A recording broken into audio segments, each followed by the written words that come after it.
અને હેપી હનુમાન જયંતિ। આ દિવસે હનુમાનને પ્રસન્ન કરવા કેટલાક ખાસ ઉપાયો કરવામાં આવે છે। કહેવાય છે કે આનાથી સાધકના જીવનમાં સૌભાગ્ય આવે છે, દરેક કાર્ય સફળ થાય છે। જો તમે પૈસાની સમસ્યામાંથી પસાર થઈ રહ્યા હો તો હનુમાન જયંતિના દિવસે વડ વૃક્ષના 11 પાંદડા પર લાલ ચંદનથી શ્રી રામ લખો અને તેની માળા બનાવીને બજરંગબલીને પહેરાવો।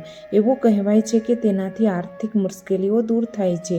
જો પરિવારમાં રોગોના કારણે સ્વાસ્થ્ય પર ખરાબ અસર પડી રહી હોય તો હનુમાન જયંતિના દિવસે બજરંગબલીના ખભા પર સિંદૂર લઈ દર્દીના કપાળ પર લગાવવું। કહેવાય છે કે આનાથી દરેક પ્રકારની પરેશાનીઓ ટળી જાય છે।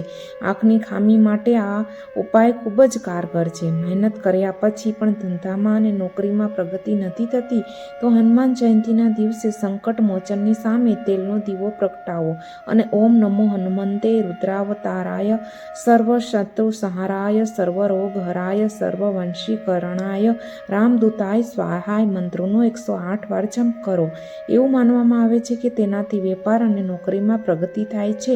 હનુમાન જયંતિના દિવસે ઘરમાં સુંદરકાંડનો પાઠ કરો અને બુંદીના લાડુનો પ્રસાદ ગરીબોમાં વહેંચો। એવું માનવામાં આવે છે કે તેનાથી બાળકો સંબંધિત સમસ્યાઓ દૂર થાય છે, સંતાન વૃદ્ધિની શક્યતાઓ છે। જો શત્રુ વિઘ્નથી પરેશાન હોય, વૃદ્ધિ કામમાં વિઘ્ન ઊભો કરી રહ્યા હોવ તો હનુમાન જયંતિના દિવસે બજરંગબલીને સિંદૂર રંગની લગાટ અને સોપારી અર્પણ કરો। ત્યારબાદ કાચા નાળિયેરના તેલના દીવામાં લવિંગ નાખીને હનુમાનજીની આરતી કરો।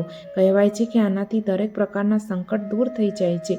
ભય, નકારાત્મક શક્તિઓ અને ભૂત પ્રેતથી મુક્તિ મેળવવા માટે આ દિવસે ઘરની છત પર લાલ ધ્વજ લગાવો।